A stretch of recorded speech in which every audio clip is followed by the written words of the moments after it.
Hello, and welcome back to the Retrospection section, where we review horribly written things that we loved when we were younger.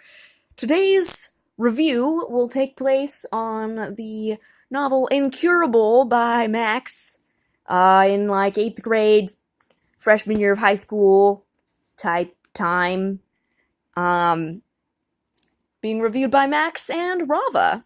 Hey. There's Rava. This is what I don't get. Why do boyfriends freak out if you talk to any other guy but them? It's not like I'm cheating on Joe for Elijah. We're friends. Or has Joe never heard that before? Even though Elijah Jackson is more my style. He has dark brown hair, but half of it is dyed white blonde. He has hazel eyes and a lip ring, and he wears a black coat. With tails. Awesome. Joe, on the other hand, has plain black hair and chocolate brown eyes and some freckles. Not to mention he's freaking 6'3" while Elijah's only 5'6". I have no words. I don't have any words for that. That was like a self-insert wish fulfillment. Like, it hurt, but I can't even find anything to make fun of without, making fun of prepubescent Max. Please make fun of prepubescent Max. This is another Tuesday chapter. Somewhere in the background, Lucy was saying, "What do you want, Reapers?" "Shouldn't that be obvious by now?" said one of the Reapers in some kind of... Oh, wait. What the fuck? Oh, they're supposed to be from China, but I'm not going to do a Chinese accent. That's super Please. racist. No! No, I'm saying please don't. Okay. I'm saying please, please don't be horrible. Suddenly there were those dart sounds like from Indiana Jones, and I felt something hit me in the neck and I passed out. This is a Lucy chapter, and Rava and I have discussed this quite thoroughly. Why teenagers who write things do this? Oh my god, no. I sat with Cinder, leaning against the wall and listening to his iPod, which he'd had in his pocket when we were captured. The current song was Not My Time by 3 Doors Down. I find it really interesting. Teenagers always do that, though. I know. They always put, the title. And the artist. They're Yeah. never even, when you did Wanted Dead or Alive in the other one, everyone knows Wanted Dead or Alive. We For don't real. have to know it's by Bon Jovi. Yeah. If you don't know it's by Bon Jovi, That's what we worry for. you have the problem. I noticed that all the Reapers were sort of Asian-looking. "Do you think we're in Japan or something?" Elijah said, thoughtfully biting his lip. First of all, that's super racist. Second of all, Joe glared at him like he just suggested that we all go skydiving without parachutes. He said no, they were not speaking Japanese, they were speaking Chinese. I took Chinese as an elective last semester. Judging from this particular dialect, I'd say we were, somewhere near Hong Kong. Because you can definitely tell where someone is by their dialect after one semester of learning Just Chinese. sharpen the edge of my linguistics degree and cut my throat with it. "Is it alive?" said one of the guys from earlier. "Since when am I an it?" "Yes, I think it survived," said the tall guy's voice eagerly. You may wake it now." "I'm already awake, bozos," I said, trying not to sound like my head wasn't in total throbbing pain. As opposed to partial throbbing pain. I felt like such a wimp. The other kids were so tolerant to pain and being in an evil place, and I was just ... a weak human. Wait, okay. Did they see these people earlier? How are we knowing that this guy is tall if we're just hearing his voice? I think, no, they totally met him before. This is Okay. Dr. Chun, I think is his name. Oh, okay. Because I don't think Chun is actually a Chinese name, but I was it sounds Chinese. I think it might be, actually. Okay. Here's the first beginning of this plot line where they clean China. Oh, okay. "So look, I met the bad guy, Mr. Chun. He says he wants you to stay here because he thinks ... China is too dirty, and he wants you to clean it." "Oh, why hello there, Subject 33, said the tall guy. He was looking straight at Noah.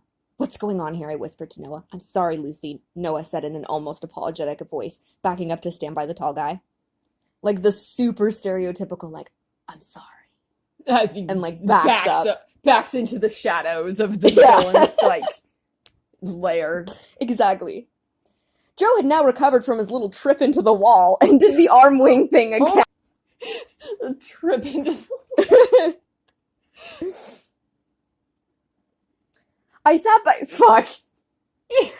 by Cinder, who tried to distract himself from the pain by blasting music on his iPod. The song was It Ends Tonight by the All-American Rejects. No! You know what ends tonight? My sanity. Oh! We're counting these, right?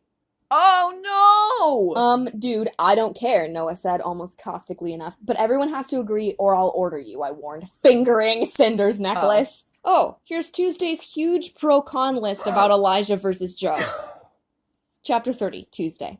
Why did Elijah and Joe have to be such jealous assholes? I'm really surprised I used the word asshole. They were both being complete morons, and I just wanted to smack both of them, but that probably would send their brains flying out their ears. Oh, Tuesday has super strength. Excuse me. Elijah was stubborn. What doesn't Tuesday have?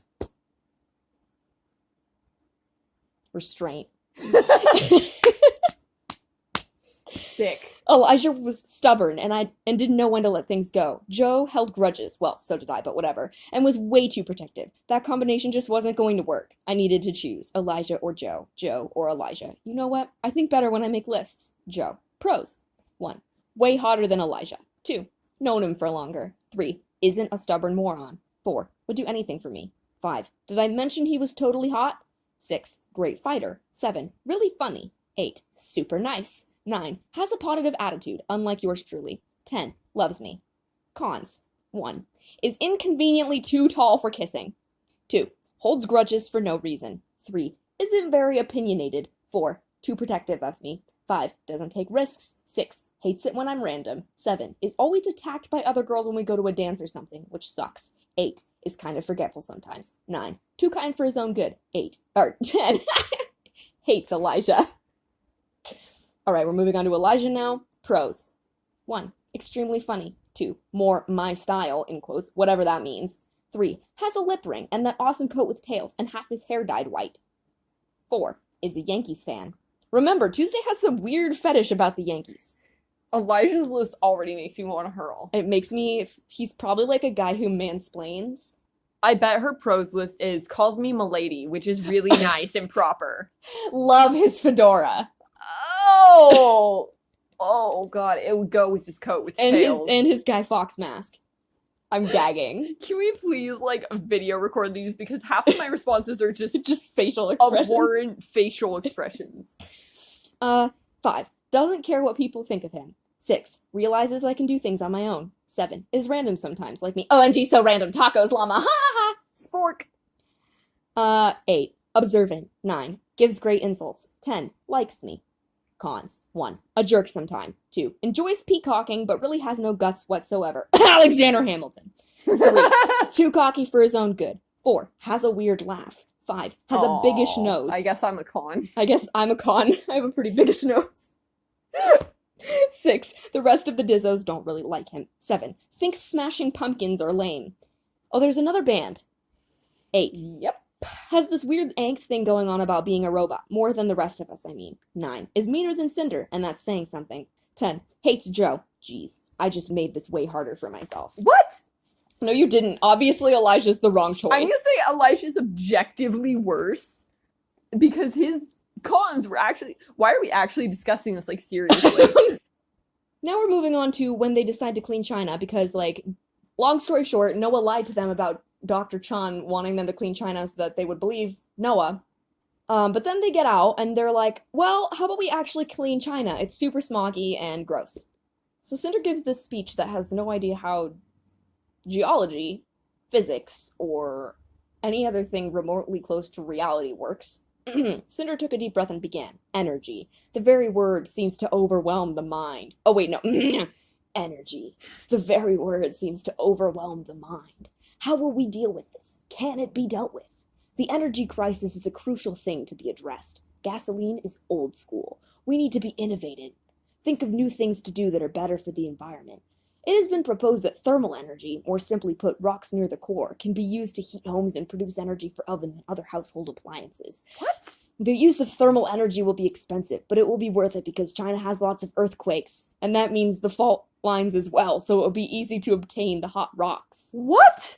I can obtain a hot rock, I just put it in the oven! This is probably my favorite scene I've ever written. Oh, it's in two different chapters. First part is Cinder. Lucy said in a low, growling voice, don't you even think about shooting him, you monster. That's not actually what she sounds like, but that's what it... Anyway.